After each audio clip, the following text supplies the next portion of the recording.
Hello, friends. Welcome back to Story with Zoe today. We start the part 5 of the Our Story, Our Interpreter. जैसे जैसे वे आगे बढ़ रहे थे, यह महसूस हुआ कि उनकी यात्रा कभी खत्म नहीं होने वाली थी। हर दिन कुछ नया सीखने को मिलता, हर पल एक नया कदम उठाने को मिलता था। उनका भविष्य अब और भी चुनौतीपूर्ण था, लेकिन वे एक साथ थे, फिर भी मजबूत और पूरी दुनिया के लिए एक साथ काम करने की दिशा में। हमारे पास अब हर चीज है, हमारे रिश्ते, हमारी पहचान और एक नई दिशा, लिन युन ने कहा, अपनी मंजिल की ओर बढ़ते हुए। ली जियांगुओ और लिन युन की जिंदगी अब पूरी तरह बदल चुकी थी। पहले वे केवल इंटरप्रेटर थे, लेकिन अब वे एक अंतर्राष्ट्रीय संगठन का हिस्सा बन चुके थे, जहां उन्हें विभिन्न देशों के बीच सांस्कृतिक और राजनीतिक वार्तालाप को आसान बनाने की जिम्मेदारी दी गई थी। अब हम सिर्फ शब्दों के अनुवादक नहीं हैं, लिन युन ने कहा। अब हम उन शब्दों की शक्ति को समझने और उसका उपयोग करने वालों में शामिल हो चुके हैं। लेकिन इसके साथ साथ खतरे भी बढ़ गए हैं, ली जियांगुओ ने जवाब दिया। हम पहले भी एक साजिश का हिस्सा बन चुके हैं और यह नया मंच हमें और बड़े खेल में घसीट सकता है। एक दिन दोनों को अचानक एक गुप्त बैठक के लिए बुलाया गया। यह बैठक किसी सामान्य सम्मेलन का हिस्सा नहीं थी, बल्कि इसे विशेष रूप से उन लोगों के लिए आयोजित किया गया था जो अंतर्राष्ट्रीय संवाद में महत्वपूर्ण भूमिका निभाते थे। बैठक के दौरान एक रहस्यमय अधिकारी ने उन्हें एक नई चुनौती के बारे में बताया। हमें आप दोनों की मदद की जरूरत है, उसने कहा। हमारे पास ऐसी रिपोर्ट्स आई हैं कि किसी ने हमारे उच्च स्तरीय वार्तालापों में छेड़छाड़ करने की कोशिश की है। हमें आपको इस मामले की जांच के लिए भेजना होगा। क्या यह एक और राजनीतिक साजिश है? लिन युन ने संदेह से पूछा। हम अभी तक नहीं जानते, अधिकारी ने उत्तर दिया, लेकिन हमें यकीन है कि इसमें किसी न किसी तरह का बड़ा खेल जरूर चल रहा है। इस मिशन के तहत ली जियांगुओ और लिन युन को यूरोप के एक महत्वपूर्ण सम्मेलन में भेजा गया, जहां विभिन्न देशों के नेता वैश्विक मुद्दों पर चर्चा करने वाले थे। लेकिन असली समस्या यह थी कि किसी ने इन वार्तालापों में गड़बड़ी करने की योजना बनाई थी। हमें हर चीज पर ध्यान देना होगा, ली जियांगुओ ने कहा। अगर यहां कोई छेड़छाड़ कर रहा है तो हमें उसे पकड़ना होगा। जैसे ही वे सम्मेलन में पहुंचे, उन्होंने महसूस किया कि वहां की स्थिति तनावपूर्ण थी। कई देशों के प्रतिनिधि असहज महसूस कर रहे थे और कुछ तो वार्तालाप में खुलकर भाग भी नहीं ले रहे थे। यहां कुछ गड़बड़ जरूर है, लिन युन ने धीरे से कहा। हमें यह पता लगाना होगा कि कौन इस पूरी बातचीत को प्रभावित करने की कोशिश कर रहा है। सम्मेलन के दूसरे दिन लिन युन को एक गुप्त संदेश मिला। अगर तुमने ज्यादा गहराई में जाने की कोशिश की तो इसका अंजाम अच्छा नहीं होगा। उसके चेहरे का रंग उड़ गया। क्या हुआ? ली जियांगुओ ने पूछा। लिन युन ने उसे संदेश दिखाया। तो हमें कोई पहले से ही देख रहा है, ली जियांगुओ ने गंभीर स्वर में कहा। इसका मतलब है कि हम सही रास्ते पर हैं। अब दोनों को सावधानी से काम लेना था। उन्होंने उन लोगों की सूची तैयार की जो इस साजिश में शामिल हो सकते थे। हर वार्तालाप, हर दस्तावेज और हर अनुवाद को वे गहराई से देखने लगे। फिर अचानक उन्हें एक गुप्त फाइल मिली जो किसी ने गलती से छोड़ दी थी। जब उन्होंने उसे खोला तो उसमें कई देशों के प्रतिनिधियों की निजी जानकारियां थीं, जिनका उपयोग कर उन्हें ब्लैकमेल किया जा सकता था। यह तो बहुत बड़ा मामला है, लिन युन ने कहा। अगर यह जानकारी गलत हाथों में चली गई तो इससे कई देशों के बीच टकराव हो सकता है। हमें इसे तुरंत अपने सुपरवाइजर्स को देना होगा, ली जियांगुओ ने कहा। लेकिन हमें सावधान भी रहना होगा। अगर कोई हमें पकड़ लेता है तो हम खुद एक नया लक्ष्य बन सकते हैं। जैसे ही वे उस फाइल को सुरक्षित स्थान पर ले जाने वाले थे, अचानक 2 नकाबपोश लोग उनके सामने आ खड़े हुए। तुम लोग बहुत ज्यादा सवाल पूछ रहे हो, उनमें से एक ने कहा। अब बहुत देर हो चुकी है, दूसरे ने चाकू निकालते हुए कहा। ली जियांगुओ और लिन युन ने एक दूसरे की ओर देखा। अब उनके पास 2 ही रास्ते थे, या तो वे भाग सकते थे या फिर वे इन लोगों का सामना कर सकते थे। ली जियांगुओ, लाई जांगो और लिन युन अब एक ऐसे मोड़ पर थे जहां एक गलत कदम उनकी जान ले सकता था। दो नकाबपोश लोग उनके सामने खड़े थे, जिनमें से एक के हाथ में चाकू चमक रहा था। तुम दोनों बहुत ज्यादा सवाल पूछ रहे हो, उनमें से एक ने कहा। अब बहुत देर हो चुकी है, दूसरे ने आगे बढ़ते हुए कहा। ली जियानगुओ ने तुरंत स्थिति को भांप लिया। वह जानता था कि अगर वे यहां फंस गए तो उनके पास बचने का कोई रास्ता नहीं होगा।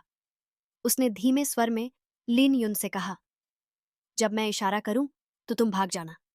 नहीं, हम साथ रहेंगे, लिन युन ने फुसफुसाया। लेकिन दुश्मनों को यह पसंद नहीं आया। एक आदमी ने चाकू से वार करने की कोशिश की, लेकिन ली जियानगुओ ने तेजी से उसका हाथ पकड़ लिया और उसे एक झटके में दीवार से टकरा दिया। दूसरा नकाबपोश लिन युन की तरफ बढ़ा, लेकिन उसने अपने बैग से एक हैवी बुक निकालकर उसे सीधे चेहरे पर दे मारा। भागो! ली जियानगुओ चिल्लाया और दोनों तेजी से होटल के कॉरिडोर में दौड़ पड़े। भागते भागते वे एक पुराने स्टोर रूम में जा पहुंचे और दरवाजा अंदर से बंद कर लिया। लिन युन की सांसें तेज हो रही थीं। ये कौन लोग थे? उसने घबराई हुई आवाज में पूछा। हमें यही पता लगाना है, ली जियानगुओ ने जवाब दिया। लेकिन एक बात तो साफ है, हम सिर्फ अनुवादकों की तरह नहीं बल्कि खतरनाक दुश्मनों की तरह देखे जा रहे हैं। तभी उन्हें स्टोर रूम के कोने में कुछ हलचल महसूस हुई। एक आदमी वहां छिपा हुआ था। उसने एक घबराई हुई आवाज में कहा, कृपया मुझे मत मारो। लिन युन ने गौर से देखा। वह एक होटल का कर्मचारी था, जिसके कपड़े गंदे और फटे हुए थे। तुम कौन हो? ली जियानगुओ ने पूछा। मेरा नाम एरिक है, उसने हाँफते हुए कहा। मैंने कुछ ऐसा देख लिया था जो नहीं देखना चाहिए था, और अब वे मुझे मारना चाहते हैं। लिन युन और ली जियानगुओ ने एरिक को शांत किया और उससे पूरी कहानी सुनी। मैं होटल में बतौर टेक्नीशियन काम करता हूं, एरिक ने कहा।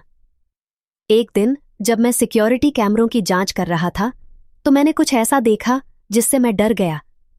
कुछ लोग गुप्त रूप से इस सम्मेलन के प्रतिनिधियों पर नजर रख रहे थे। वे सिर्फ उनकी बातें सुन ही नहीं रहे थे, बल्कि उनकी निजी जानकारी भी इकट्ठा कर रहे थे। क्या? लिन युन चौंक गई। लेकिन ऐसा करने का फायदा क्या है? ब्लैकमेल, एरिक ने गंभीरता से कहा। वे इन डिप्लोमैट्स और बिजनेसमैन को उनके सीक्रेट्स के जरिए ब्लैकमेल करके अपने एजेंडे को आगे बढ़ाने की योजना बना रहे हैं। ली जियानगुओ और लिन युन ने एक दूसरे को देखा। यह मामला जितना सोचा था उससे कहीं ज्यादा बड़ा था। तो तुमने इसकी रिपोर्ट क्यों नहीं की? ली जियानगुओ ने पूछा।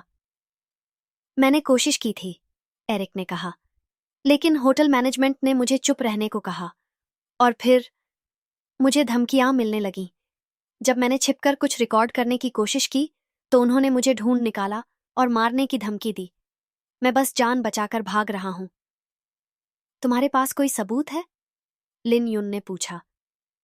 एरिक ने कांपते हुए अपनी जेब से एक छोटी यूएसबी ड्राइव निकाली। यहां सारे रिकॉर्डिंग्स हैं, उसने कहा, लेकिन अगर वे इसे हासिल कर लेते हैं तो सब खत्म हो जाएगा।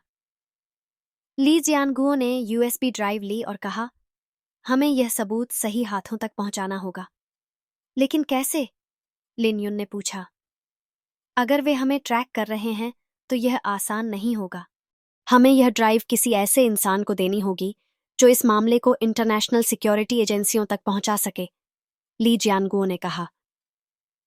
लेकिन इससे पहले कि वे कोई योजना बना पाते, दरवाजे के बाहर किसी के चलने की आवाज आई। वे हमें ढूंढ रहे हैं, एरिक ने डरते हुए कहा। ली जियानगुओ ने एक गहरी सांस ली और कहा, अब हमारे पास दो ही रास्ते हैं, या तो हम छिपते रहें या फिर इस लड़ाई को खत्म करें। लिन युन ने उसकी आंखों में देखा। हम कभी हार नहीं मानेंगे। ली जंगू, लिन युन और एरिक स्टोर रूम में बंद थे और बाहर उनके दुश्मन उन्हें खोज रहे थे।